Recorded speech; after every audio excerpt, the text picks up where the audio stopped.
for inviting me to speak to you today. I try to share my presentation, and could you just confirm me that you with me?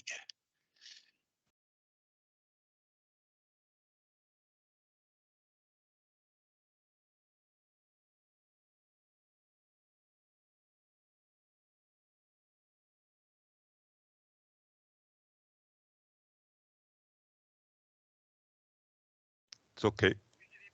It's okay. Thank you.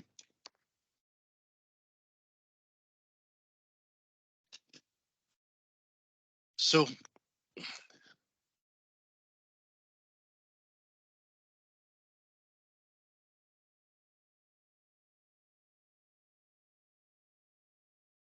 so the objective of my presentation will be today divided in 4 parts. Firstly, a brief introduction about the prediction and the decision making in medicine. Secondly, we move on the strengths and weakness of the human intelligence to provide relevant decision. Then, before to conclude, a third part on the development of artificial intelligence in decision medicine.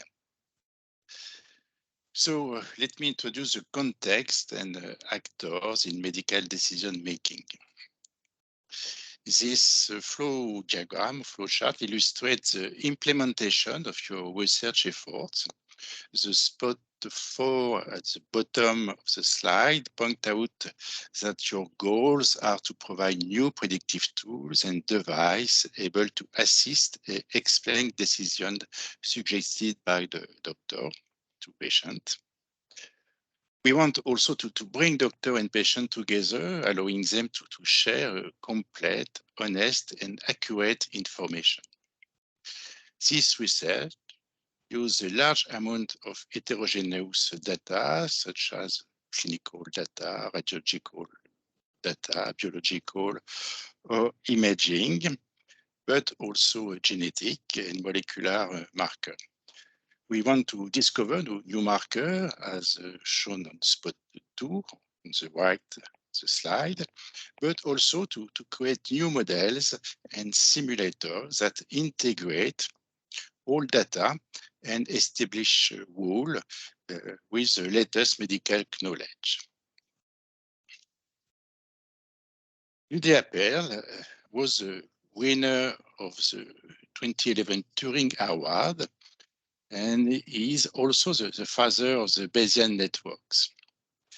He has cleverly set up the key question in the decision process to provide the basis for computing them. The first level is a prediction. It answers to the question, what can I deduce by observing this? It establishes the two-way relationship between the elements. It is usually easily computed by machine learning, including obviously deep learning.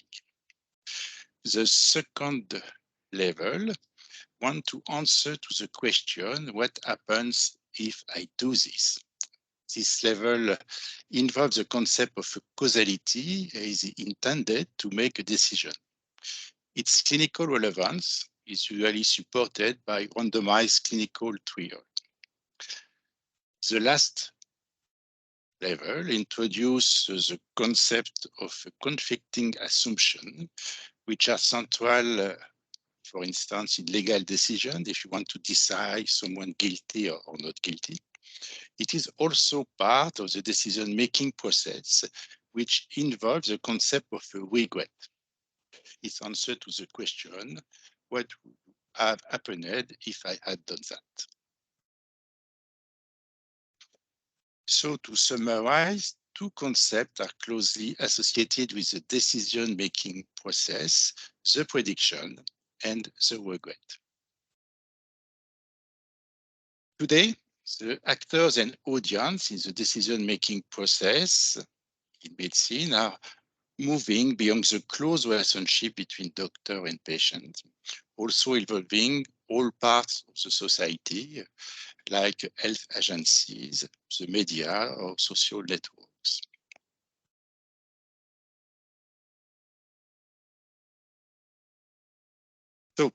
Let us now to turn to the strengths and weakness of the human skill in defining and implementing evidence-based medicine. The second part. Daniel Kahneman was the winner of the Nobel Prize in 2002. He divided the thinking process in two tracks. On the one hand, a system one, fast, intuitive, based on association, which drive to about 95% of your decision. And on the other hand, system two, slower, rational, and sometimes counterintuitive. Daniel Kahneman illustrated the fact that we override frequently the system two with this simple arithmetic exercise. This question, given in high-level schools such as MIT, is well done by only 50% of the students.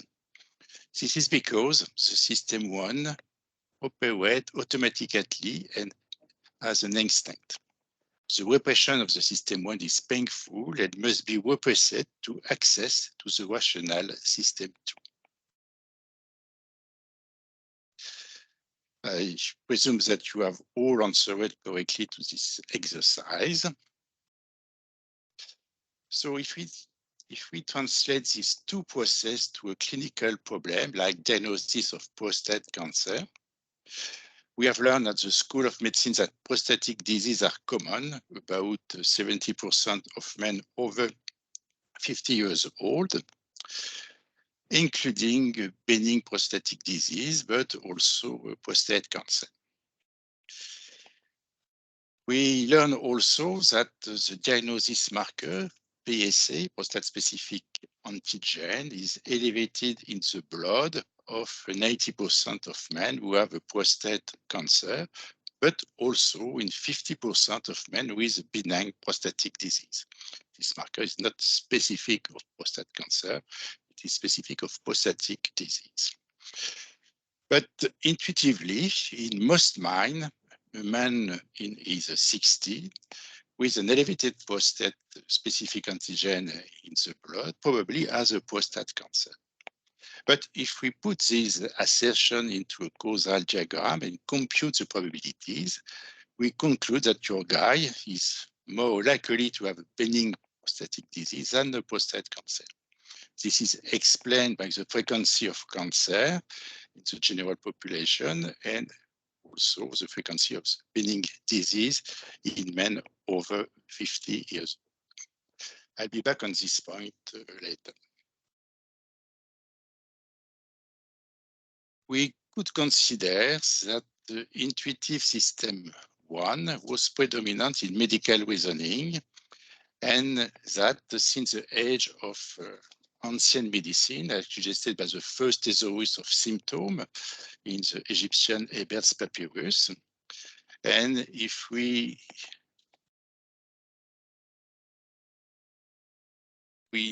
take a closer look of the system two reasoning in medicine, we can consider two situations.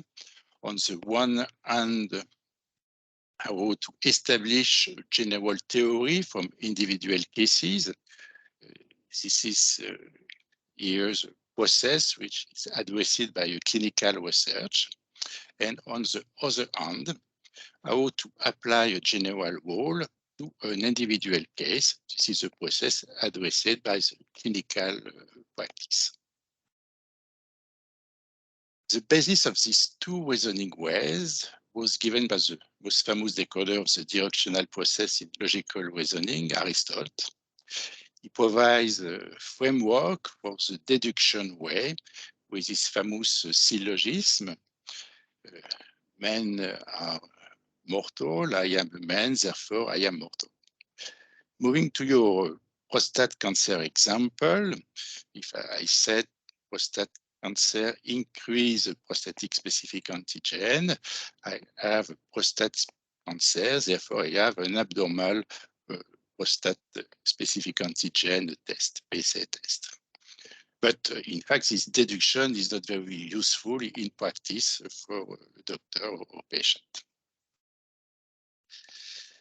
So the guidelines in medicine are found on evidence-based medicine. Evidence-based medicine must be based on the mechanistic proof that respects biological laws and preclinical experimentation. On the other hand, evidence-based medicine uses statistical results obtained from clinical trial or case mix analysis. Now, if we let's look at the reasoning process that operates to define the general rule from basic and clinical research. We can see that this process of reasoning, which lead to the establishment of a general rule from individual profile, was discussed by David Hume in the 18th century. This process is called induction.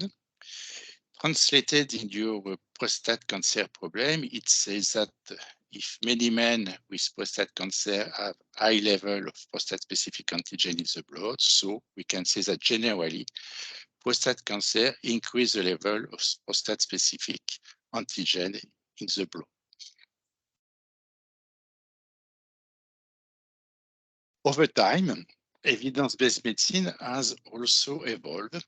In the Pasteurian era, mechanistic evidence, such as bacterium for a disease, was the best liked. But today, statistics using preferentially large datasets are considered as the most important clues for evidence-based medicine. But statistical evidence in clinical or epidemiological study come from the analysis of real-life data or randomized trial. The current trend in evidence-based medicine is to consider mostly randomized trial as a high level of proof because real-life or case control study are more prone to misrepresentation or selection bias. However, randomized trials are not always possible, especially in epidemiological study, for example, for the exposure to a toxic element. And in some clinical trial design, they are not representative of the most common cases in the general population. So with a few possibility to good application in the general population. Furthermore, as stated in this paper in the British Medical Journal, the rationale for randomized trial must answer to a scientifically relevant question, not simply state the obvious, like here, discuss the useful of parachute, or still address an irrelevant mechanism effect. Recently, some scientists have also warned against the misuse of a significant p-value as the holy grail for evidence-based medicine. Editorial policies select only statistically significant studies on the p-value, while variability in statistical results is common. This interesting study on football referees' racism behavior shows that by using the same data set and to submit them to 29 different statistical laboratories, an unexpected dispersion of the result was observed. Moreover, the current computable tools with statistical software facilitate the statistical testing and push some shameless scientists to use p-value hacking or data phishing to publish few relevant results. So we want to underline that data science must incorporate mechanistic knowledge. Otherwise, it will provide irrelevant rules.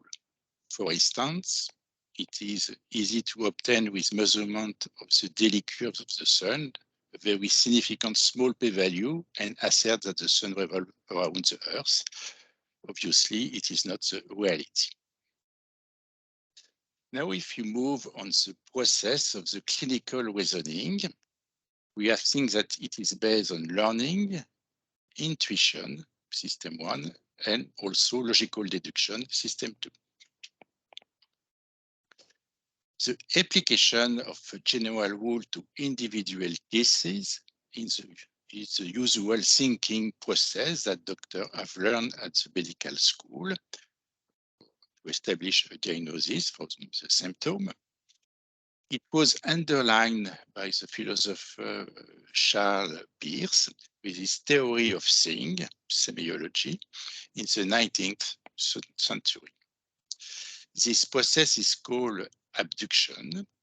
If we apply it to your question about prostate cancer, it says in this word that if prostate cancer increase prostate-specific antigen, a man with a high prostate-specific antigen probably has a prostate cancer.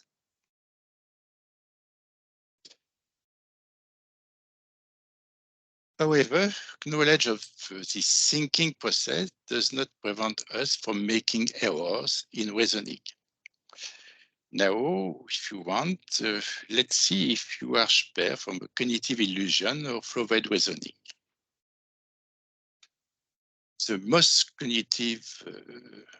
common cognitive illusions are related firstly to a wrong perception of items in your environment, secondly to fallacies in the process of deduction, and thirdly to your limitation to infer probabilities. The prelude to any deduction is to refer to your ability to observe. Not everyone can be the famous detective Sherlock Holmes, but you can try it. With this exercise, I would like to submit this one. It consists of counting the number of F in the following sentence, and you have 10 seconds for that.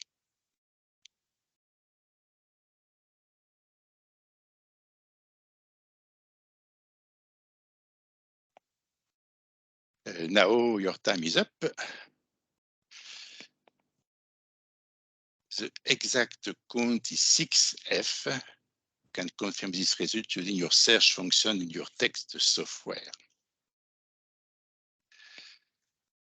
So the perception of the attention deficit has been clearly demonstrated in the field of medical imaging. In this study, more than 80% of radiologists missed an additional and not expected image of a gorilla on chest scan. The success of artificial intelligence, thanks to deep learning in medical imaging specialties such as radiology, but also pathology, has led to the creation of many startups and has attracted enthusiastic financial investment.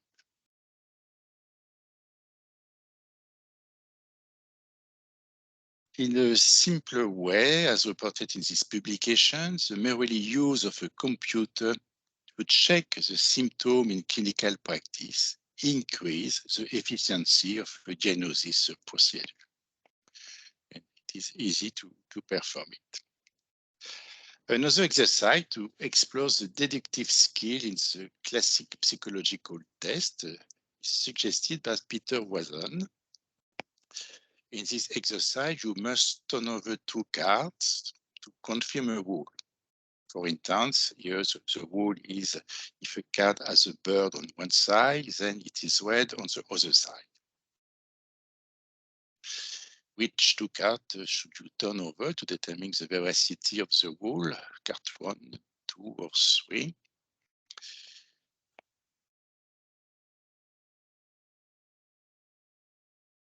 The 2 cards to be turned over are 1 bird and 2 green. If you turn over 1 bird and 3 red, you cannot refute the rule.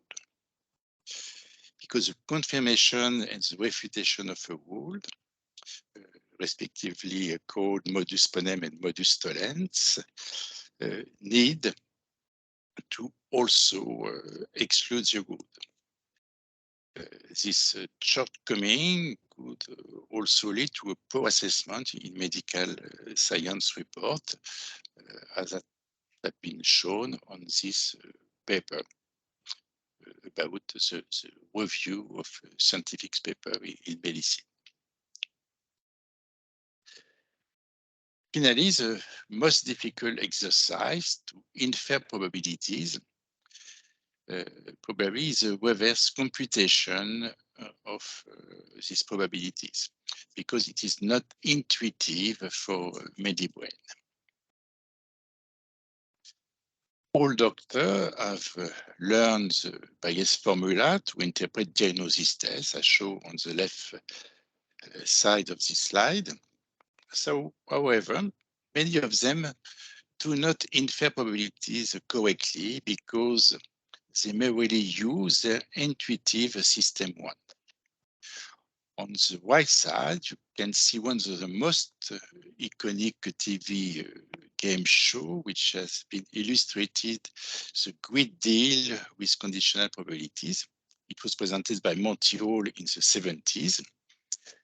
The prize to obtain is behind one of the three doors. After your choice, Monty opened a door that does not hide the prize. So you must decide if you keep or not your initial choice.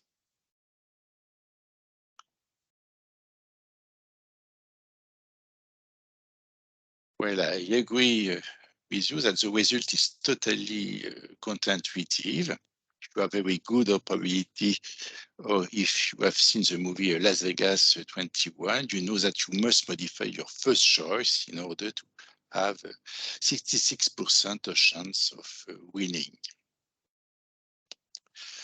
All of that could be just games, but as we shall see, this cognitive illusion have a considerable damaging impact on certain health policies. If we consider this three guidelines made by the health authorities in France, while using the evidence-based medicine survey method, we might be disappointed with the care of your patient. The first guideline asks that prostatic specific antigen test should be recommended more for men with prostatic symptoms than for men without symptoms.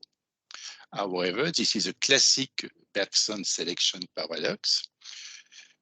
PSA is elevated by both prostate cancer and benign prostate disorder, and most benign prostate disease give symptoms. Mathematically, the worst situation for predicting prostate cancer is to apply the PSA test to men with symptoms. Bergson selection bias is not only present in urology. The COVID period generated many errors in clinical results denounced in this report in Nature Communication. Sadly, some of these fallacies have been widely reported as true in the media, such as the link between COVID disease and smoking.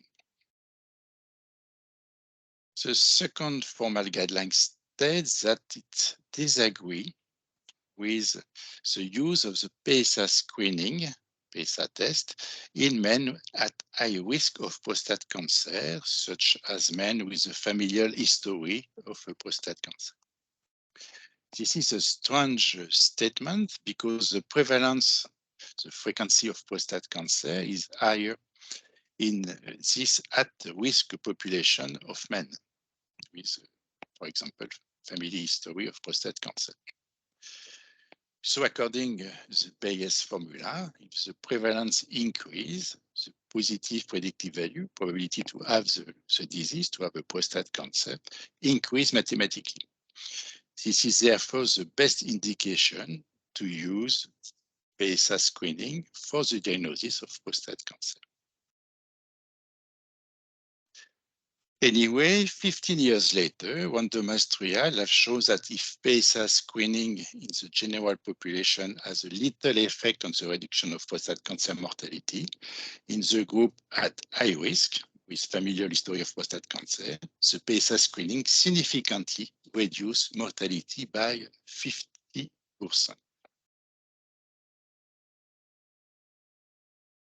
The last example concerns studies on the prevention of prostate cancer using a group of drugs named 5-alpha reductase inhibitor, such as here finasteride. This drug has been used in the treatment of benign prostatic disorder. The interpretation of the first result by health authority concludes that these drugs do not prevent prostate cancer and must be avoided because they increase the risk of aggressive prostate cancer. In this case, the expert did not take into account the basic biological knowledge. 5-alpha reductase inhibitor drugs biologically modify the secretion of prostate-specific antigen by prostatic cell and therefore increase the performance of the PSA test in the drug-exposed patient group. Thus, the drug modifies the aggressiveness classification based on PSA test and not impact the biological aggressiveness of the disease. This induced the Will Rogers phenomenon. Will Rogers was an American comic who made a joke around the years 1900. He used a statistical fallacy to make fun of intellectual skill of Californian people. Briefly, he said that if you move the Mormons living in Oklahoma to California, you will increase the intellectual skill not only for the citizens of the Oklahoma, but also of California. Thus, if you compute total effect, it can be suggested that the drug increases aggressiveness of cancer, whereas the real effect, calculated as a direct effect, adjusted on the impact of the drug on the classifier test regarding its biological activity, show a small protective effect. Again, time has restored the truth. 20 years later, the follow-up of patients included in this trial with 5-alpha reductase inhibitor, here it is finasteride, it shows that this drug reduces, in fact, the mortality from prostate cancer, pointing out the misinterpretation of the initial conclusion and recommendation. So now, one of the challenges of artificial intelligence in medical field is to avoid this inappropriate decision and to make safe and effective decisions. You can see that the development of algorithmic medicine is not recent. It started in the 50s. Expert systems provide automatic documentation, alerts, or decision support. They are currently boosted in the trend by the diffusion and the accessibility to artificial intelligence. For instance, in England, the Health Agency NICE recommends that the information provided to the patient by the doctor to choose the best management of prostate cancer should be supported using a predictive tool called Predict Prostate. This approach makes sense because the regret generated by unexpected outcome depends in part on the patient's understanding and acceptance of the uncertainty. If Daniel Kahneman's conclusion remains a little pessimistic regarding the possibility to reduce mistake in decision protest, because he considers that system 1 operates automatically and cannot be turned off at will, Moreover, System 2 is too slow to serve as a substitute for System 1 in making routing decision. But with the introduction of artificial intelligence in the expert system, we can help a practitioner to identify errors and facilitate probabilistic calculation. Introducing this tool as a simulator, at the bottom of this slide, can also help a young doctor to learn and to reach skill in reasoning strategy for their further practice.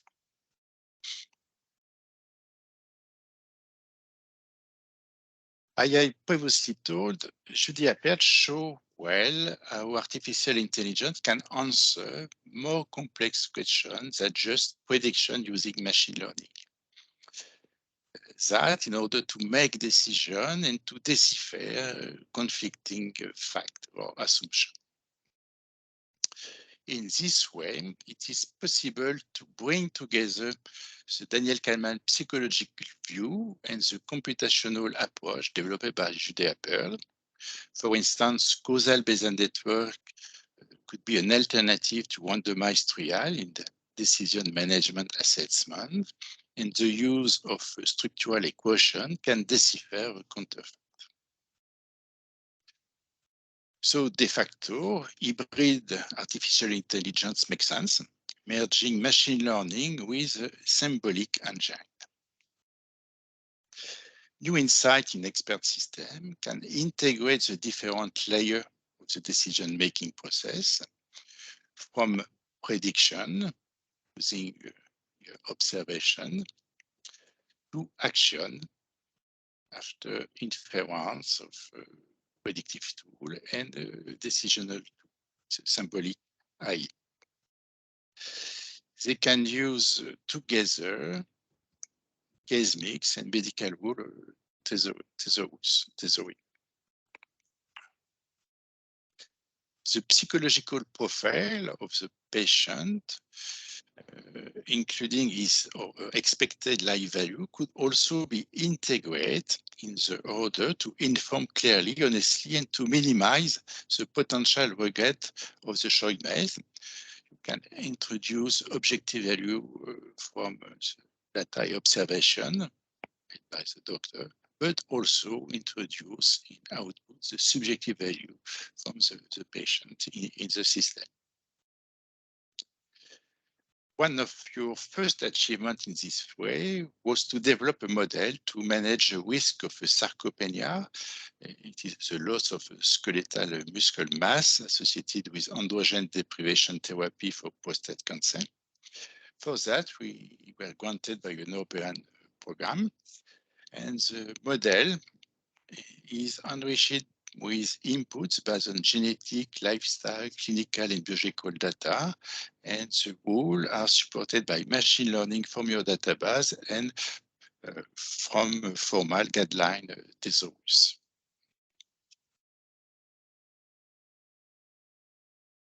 To go further, we have extended your model to a wide range of age-related disease to improve prevention strategy. This project called Integratome is based on an explicit disease network using data science and symbolic artificial intelligence knowledge. As most human diseases are not independent of each other, also they are often analyzed separately, interrelationship among human disease allow to construct a network. In this network, also called diseasome, the diseases are born with common genetic or environmental or physiopathological link. We have therefore developed a smart engine that uses learning from cosmic and logic rule to predict and guide decisions in order to prevent common age-related disease such as tumor or degenerative pathology.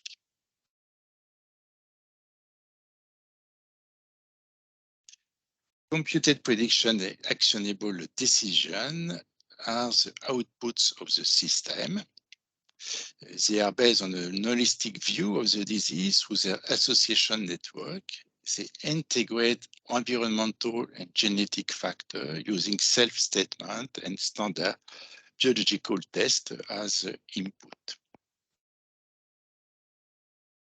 Thus, preventive action could be ranked according to individual profile and provide a health journey to set up preventive action, like a global positioning health system, GPS for health, for preventive care. And we can display action immediately in the short term or later in 5 years, as an example. So to conclude, there is no doubt that artificial intelligence is becoming an important tool in your personal and professional life. IT support system will be the new players in the medical decision landscape, alongside the couple doctor-patient, but also in terms of healthcare policies in the society. The next step for artificial intelligence in decisional medicine should be a kind of augmented reality which integrates useful reasoning tasks for the health actor. And if the younger generation does not seize this huge opportunity, they could find themselves relegated to the place of henchman as uneducated barber surgeon of the past. And the artificial intelligence system will be the new decision makers in healthcare. Thank you for your attention. Now, perhaps you have the floor for question as you want. Thank you very much, Professor. It's highly interesting, and that many times I have been just rediscovering some of the problem we are confronted with when using artificial intelligence for analyzing some risk and using data, and you underline how much we should use mixed system and use it with intelligence, human intelligence using artificial intelligence, and the combination of the two is very important. But I am sure that those who are more competent than I am myself in health care and health protection, please, you have the opportunity to ask questions, and I just hope you will have questions. Let me just look if there are. Raise the hand for asking the question. I think it's the best to do.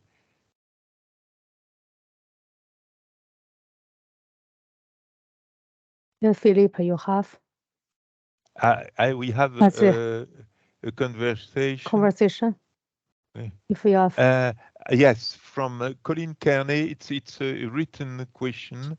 First, he thanks you, and secondly, he asks, which countries, in your opinion, are the most advanced in the topic of artificial intelligence medicine?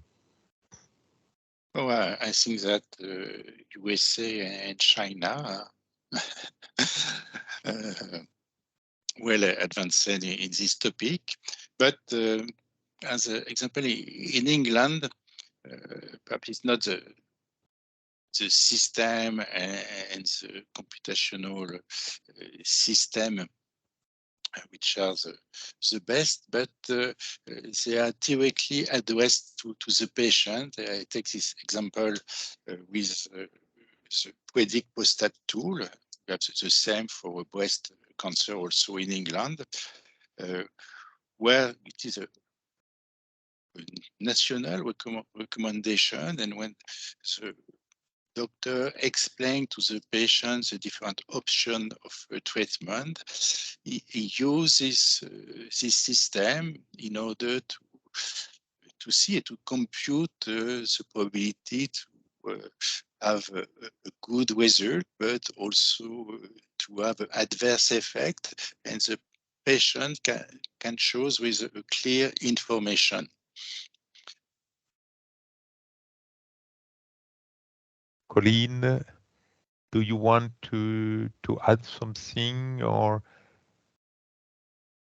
the answer to your question? Thanks, Philippe, and thanks, Professor. Yeah, I'm just wondering as well around the healthcare systems. You know, is it about the motivation of governments and the availability of budgets in healthcare systems to drive this and to drive AI, etc.? Yeah, so does that kind of influence countries to be more dynamic and go faster, depending on the healthcare system, whether it's public, whether it's private? Does that have an influence, I suppose, is the question. And then I can hand over to Dr. Raymond, who has a question, I think, as well. Yeah. Yes. Thank you. Yes, Eric. Yeah. First, thank you very much for this very, very interesting and nice presentation. Just a quick question. We are facing frequently, especially I think in medicine more than in the risk assessment, misuse of correlation and causality. And this is something very frequently happening even in publication where people are confused by having somehow correlation between, let's say, various parameters and trying to demonstrate causality. So we've been talking about it, of course, but how do you think actually artificial intelligence may help in that sense? Because I mean, we won't be able actually to have a hand on that, and as the technology, the complexity of the maths that are behind this is much higher than what we are currently using in medicine. How do you think we can actually improve this situation, especially in medicine? Oh, it's a tricky question.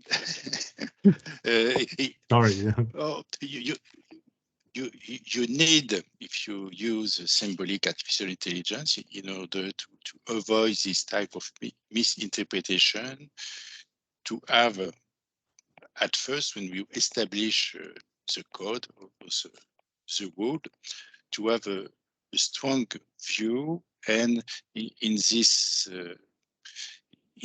view, causal network, for example, are a good example.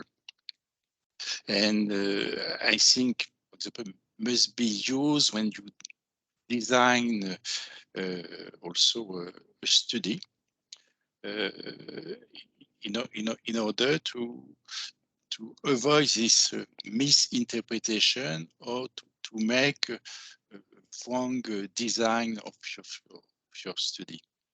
Obviously, artificial intelligence with just machine learning or deep learning can avoid this misinterpretation. You need to avoid, if you want to avoid that, you need to have a clear view with an input of human knowledge in the system. Thank you. But human is still needed. Yes, it is interesting because you can use this type of rule and control of the rule with the automatic system for to teach for a young doctor, also in order to make a simulator, and they can learn to have a best strategy of reflection, just not use probabilities or percentage and make a wrong interpretation from that. Thanks very much. Thank you very much, Professor. We have two other questions which are longer. First from Jose Ciberon. Hello, Jose. I will read his question. he asked, I wonder if we ever going to see any reduction of cost of health care from these artificial intelligence improved diagnostic and improved system. In other words, health care is too expensive and many times, too expensive, I suppose, patients have to go through too many tests that have very high costs and the results are still uncertain. Is this sustainable? Which is a question that sometimes Kahneman itself asked, that is, getting information is costly. Yes, it is interesting as question. And I present the system Integrato, for example, for preventive care. And the idea of this system is to establish a journey from individual profile of the patient in order to prioritize this or this control or medical screening. And the idea behind that is to increase the cost effectiveness of the management of this prevention journey for the patient. José, do you want to add some comments or in your question, or? If this is the goal, and if it's moving in that direction, if you're seeing this starting to take effect, are there examples where you see the cost reduction from AI systems?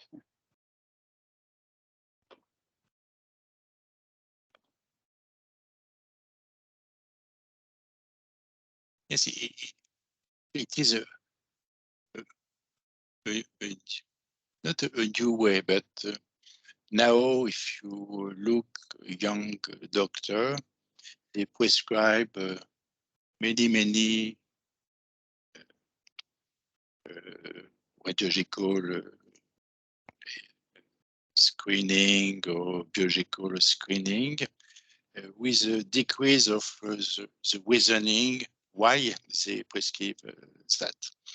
And it is a kind of return back to the clinical practice, perhaps all clinical practice, but you can use artificial intelligence to bring now this whole rule and to have a better reflection, a better insight for your patient.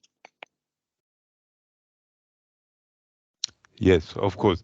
What we currently ignore, if the reduction of cost is higher, bigger, lower than the increase in terms of collecting information, probably at this point in time.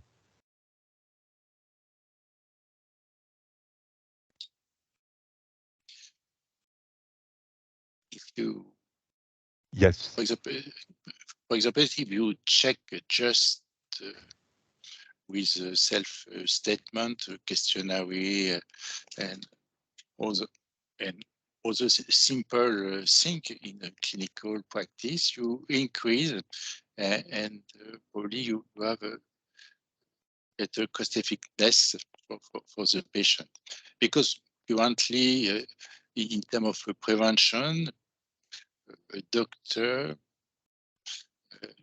give about 15 minutes with the patient. If you want make a good prevention assessment of the patient, you need to ask him familial history, symptom and other, and you need probably more time. And the use of automatic system also can spare time, give extra time for for the doctor and increase the efficiency of the consultation. Yes, of course. I have further questions. One from Nicolas Guéry, who is also, as José and Raymond, etc., thanking you for your presentation, which is, they said, all very clear and very interesting. And Nicolas is asking if results from artificial intelligence algorithm is not explainable, that is a black box.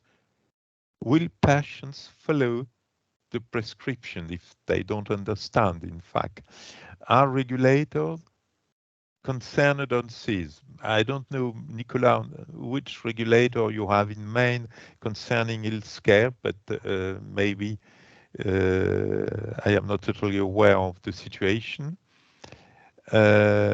Forcing, for example, artificial intelligence algorithms to always explain how they derive results, which may be the case for internal models, which is slightly a different problem with regard to doctors. So maybe one of the big questions there is what could courts, judges ask to a doctor when there is when you are questioned about your decision? And do you think that artificial intelligence may be helping you answering the questions, or because of some ambiguity situation, there may remain more obscure areas where we don't know, in fact?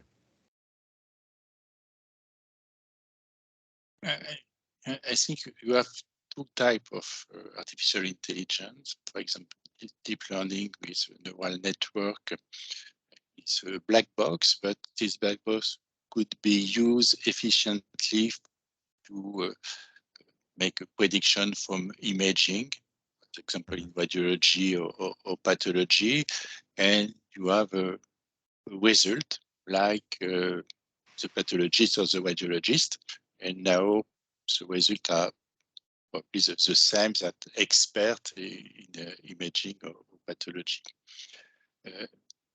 But this type of output, I think you don't need to have an explainable artificial intelligence, because it's a result, in fact, of a test with a probability.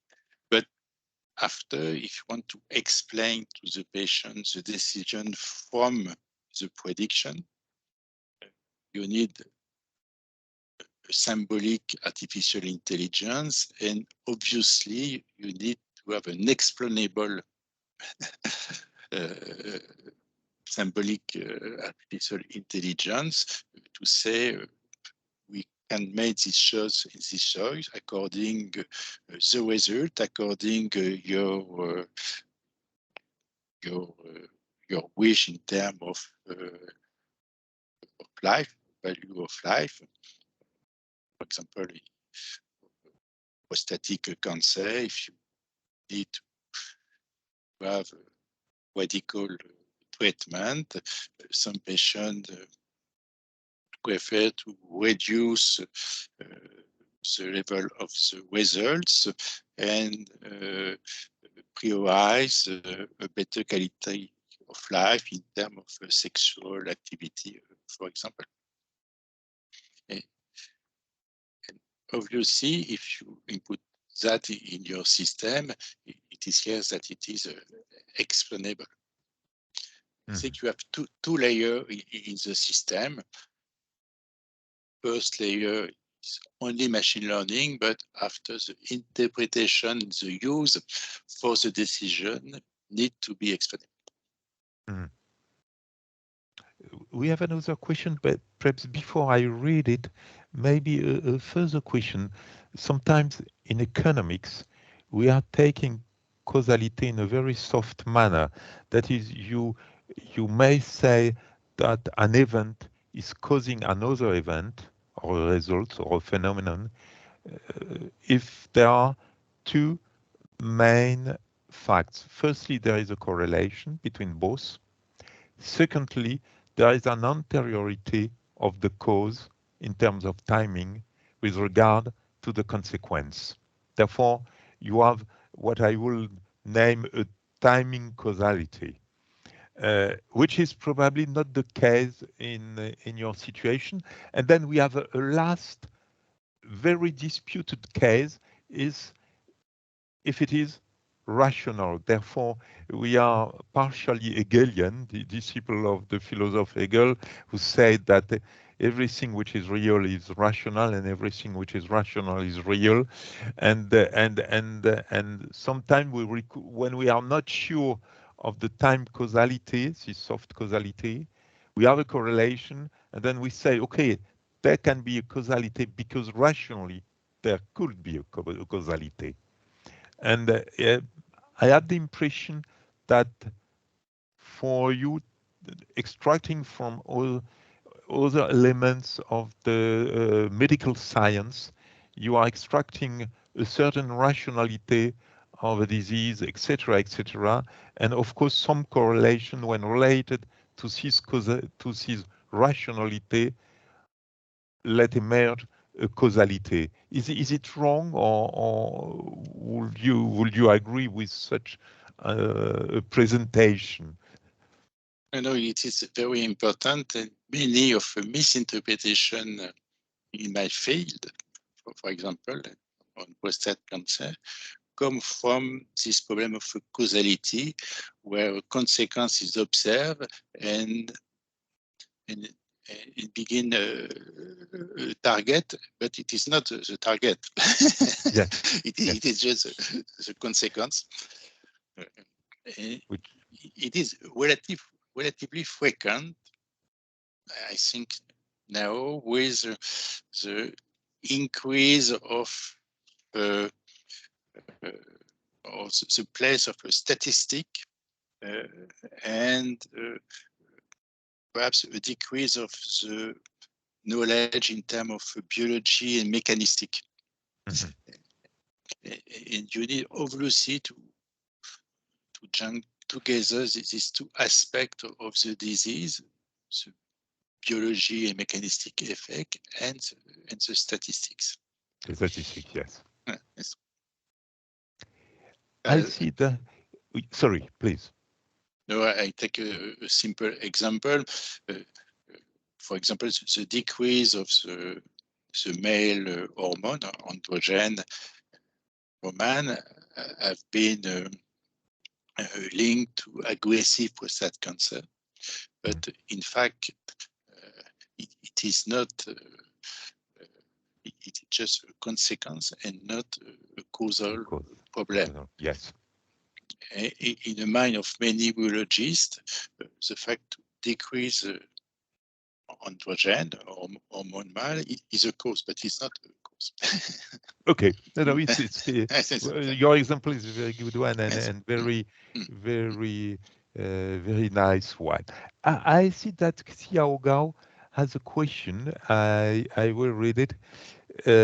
If the artificial intelligence decision differs from doctor's decision, is there a way to judge whose decision is better?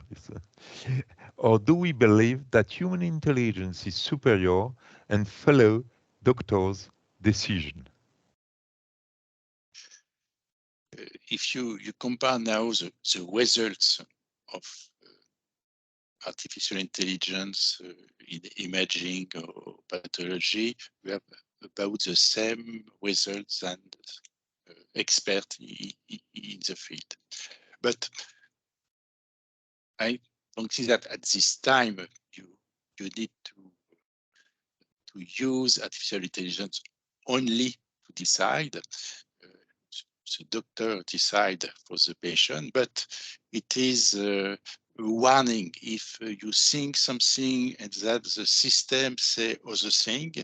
You can go on your patient and perhaps make a new decision after evaluation. I see the use of artificial intelligence as a support, not a system to decide, but a support for the doctor. For decision making, yes. Yes, of course. And then if there is a divergence, then of course it's an alert. Yes. You need probably to further investigate the case. Okay. Please, do you have other questions? I don't see other questions arising. Please, you have the opportunity to ask your questions. Thereafter, it will be a little late to do that. Don't hesitate. It's a real opportunity and chance for us to have you with us, Professor. Maybe in the meantime, just waiting, someone is raising his hand. I have a question which is linked to insurance. Of course, I have a question from Eric. Eric, you have the floor. You have priority over me by definition. You should put on your micro. All right. I was too shy actually to ask a second question, so I was waiting actually for someone to invite me. And so just a quick one. I mean, AI is really very dependent on data. So data are really crucial, and also the quality of data. So the number of data and the quality of data, that's something that is really one of the limiting factor for AI process to provide relevant let's say decision or information. So can you elaborate a little bit on this, because in many ways actually the data set that we are using are not perfect. There is always missing information, and we try to compensate this issue by some artificial methodology sometimes, just because we don't have full and complete information. And also in many cases the number of data that we have is really a limitation, and the human brain is dealing with this quite. I mean, we are dealing with few data. Sometimes with few case reports, we can actually derive a decision. But it may be very difficult for the artificial intelligence, because of course if there is no much data, actually this will be a limitation. So can you, I'm sure you have your personal thinking about it, so I'm very curious of how you would suggest to deal with this, or how people are thinking about how to deal with limited number of data to provide AI decision, for example. Yes, it is true. The quality of data and number obviously is important. Probably most of the quality of the data. If you want machine learning with a wrong target or classification, it is obviously not well.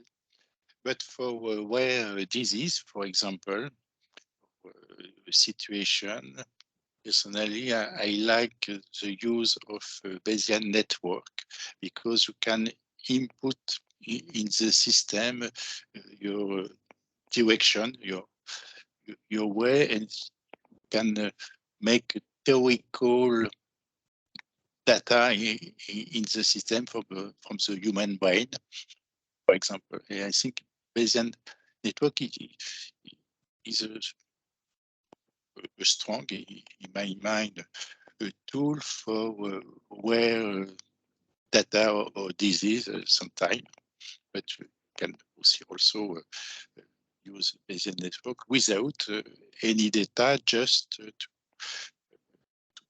provide an assessment system of the decision, for example. it is used also in industry to detect failure or system and the thing the same way. Thanks. Thank you very much. I see there's one question. Let me just find it. Thank you, Professor, for your this very interesting presentation. I think your Colleen raised a question about in which country artificial intelligence are most advanced, and you said US and China, and the US maybe we could understand what's the reason behind China. You know, if you have some more information. Thank you. No. But also Israel have a good company, for example, imaging Zebra was one of the first company to provide result for deep learning for imaging. Mm-hmm. That is, you are saying China is not alone. We know that they have been investing in IT data treatment, etc. a lot, which is also the case of Israel and of course of the US. Do you think that continental Europe is lagging behind, and is it due to the investment in data and artificial intelligence, or is it due to the limitation in the use of personal data, for example, which has been pointed by many experts as being a barrier to further innovation in the field? For example, in France, I think we have a very good mathematician to perform system, but we lack good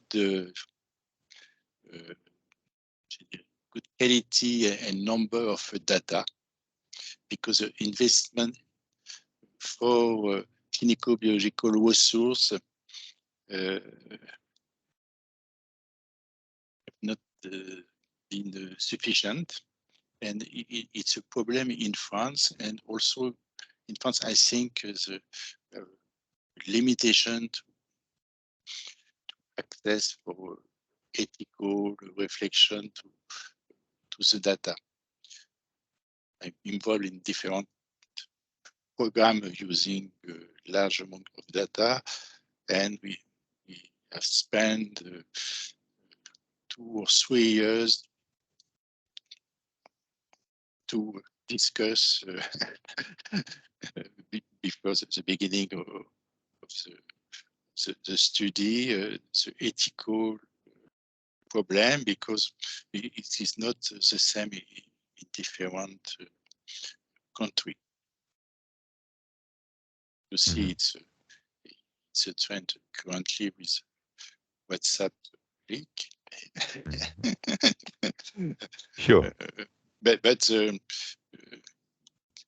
way to store data and the system to store data, for example, in France, have been relatively complex. It's more easy now. One example is a health data hub for medical data, but it is relatively more difficult, I think, in France than in other countries. Yes, other countries. Better or worse, I don't know, but it's a fact. Yes, we have the impression that it is easier to use personal data in Anglo-Saxon countries that in continental Europe, generally speaking, it's a perception of the insurers, at least. And of course, many of those data, personal data, are concerning health by definition. I don't know for all countries. For example, in England, it is more easy. Yes. Yes, you have so very specific and personal data, which can be asked and shared, but yes, it is, I think, more easy to develop a study or system, this type of data. I am looking at our other question and asking the auditors if they want to ask a question. If they don't want, I have just a last question, which is maybe a little embarrassing question for a doctor. It's here I am the insurer or the reinsurer asking a question to the doctor. You know, for us, the pricing is highly dependent from your exposure to risk. Of course, at some point of time, if you are more exposed to a risk, for example, a prostatic risk, I should ask you to pay a higher premium by definition, because your risk is not similar to the one of another person. If I ignore that, of course, I am pulling the risk, but if I don't ignore that, I should differentiate normally the pricing, because no one of us, every one of us is accepting that someone is paying for him, or her, but no one is accepting to pay for another person which is much more exposed than you. And therefore, do you think that in the future it will be possible to have more connection between doctors and insurers in order to price the risk? Or do you think this will remain basically because of the traditional behavior which is expected from a doctor, especially at ethical level? It will remain a problem for the future,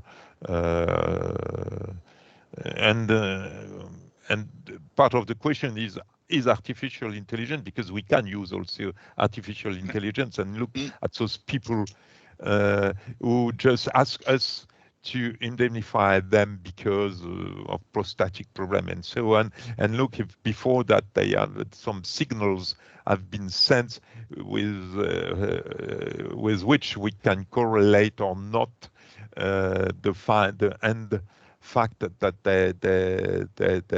they have a disease.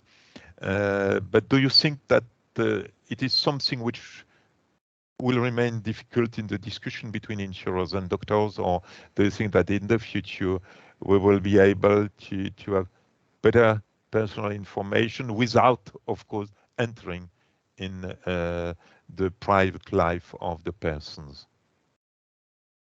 Yes, it's a good question, a political question, but I think in terms of prevention, you need to bring together insurance and doctor for better individual prevention. I think it's a real opportunity for that. After the use of this information in terms of cost for people, it's another question. For example, if you have environmental factors such as if you have heavy smoking, can discuss to have an increase of your assurance policy because it is actionable and Yes. it is your responsibility. If you have a rare genetic disorder, I think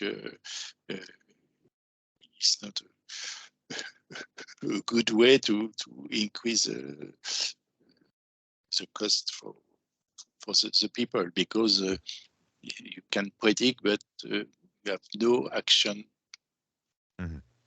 possible, for example, for that, or you need to have an increase in the term of cost of preventing action for your genetic disorder. Yes.